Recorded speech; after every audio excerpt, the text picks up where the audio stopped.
छिपा हुआ है कि शिव धाम यात्रा जीवन यात्रा से संबंधित है। शिव धाम की यात्रा जीवन की यात्रा है। एक दिन हमको जाना है, उसी यात्रा पर हम हैं। हमारा जीवन थोड़ा थोड़ा करके आगे बढ़ते जा रहा है। अंत में हम शिव धाम पहुंचेंगे, शरीर को त्याग देंगे, शिव दर्शन हो जाए। इसी लालसा में शिव यात्रा करते हैं। अब कांवर की यात्रा करते हैं तो उसका अर्थ क्या है? कंधे पर जिम्मेदारी का कांवर है। कंधे पर जिम्मेदारी का कांवर है। एक लोटा आगे और एक लोटा पीछे का मतलब हुआ, एक लोटा आगे अपनी संतान और एक लोटा पीछे अपने माँ बाप। ये दोनों को हमको जीवन में ढोना है। ये दो जिम्मेदारी है। बच्चों का जीवन पार करना है, माता पिता की सेवा। मैं छोटा था तो उन्होंने सेवा किया, अब वो छोटे हो गए, बूढ़े हो गए, उनकी सेवा हमको करनी है। ऋण चुकाना, नहीं सेवा करेंगे तो ऋणी रह जाएंगे, अधोगति होगी हमारी, पतन हो जाएगा हमारा, हम नीचे चले जाएंगे, नर्क के वासी हो जाएंगे यदि हम माँ बाप के साथ नमक हरामी करेंगे।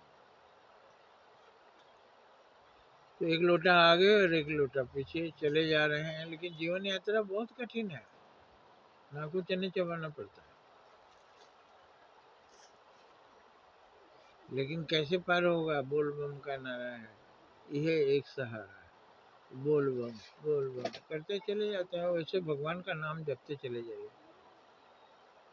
जपना है ही नहीं, हरदम आप बोलते रहिए बोल बम बोल बम। कुछ भी काम करते रहिए बोल बम, बात करते रहिए बोल बम। लोग कहेंगे क्या बकवास कर रहे हैं। तो वो हमारे बोल बम इस तरह होता है, हमारे सांसों में होता है।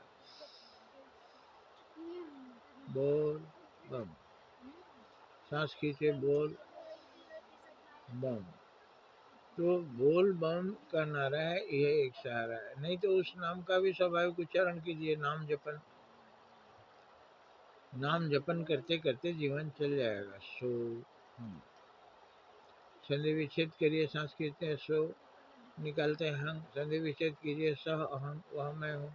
अर्जुन को श्री कृष्ण भगवान ने बताया था कि जो तुम सांस ले रहे हो यही मैं हूँ। सभी प्राणियों के अंदर सांस के रूप में ही रहता हूँ।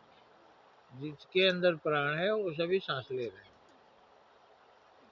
पेड़ पौधे वनस्पति घास फूस सब सांस ले रहे हैं। पहाड़ सांस ले रहा है, समुद्र सांस ले रहा है, धरती सांस ले रही है, चंद्रमा और सूरज सांस ले रहे हैं, सभी सांस ले रहे हैं, इसीलिए जीवित है। अगर सांस नहीं लेंगे तो मृत हो जाएंगे। अब मृत आदमी फिर जी नहीं पाएगा। आदमी तो 3 दिन के बाद ही सड़ने लगता है, जीव जंतु सब सड़ने लगते हैं। पेड़ सूख जाता है तो कुछ दिनों के बाद सूखता है, सड़ता है। तो ये प्राण रहता है तो 100 साल तक लोग जीते हैं। तो यही नारा, यही सुनते अपना जीवन गुजार देना है। सो उसको बहुत से लोग राम राम, सांस आते राम जाते राम, राम राम राम राम, आया राम गया राम। ये राम है, ये राम मैंने प्राण। ये आता है और जाता है। अगर एक बार चला गया और नहीं आया तो आप मृत हो। लेकिन प्राण आता है जाता है हर पल। सीता राम, राधे श्याम, हरे राम, हरि ओम।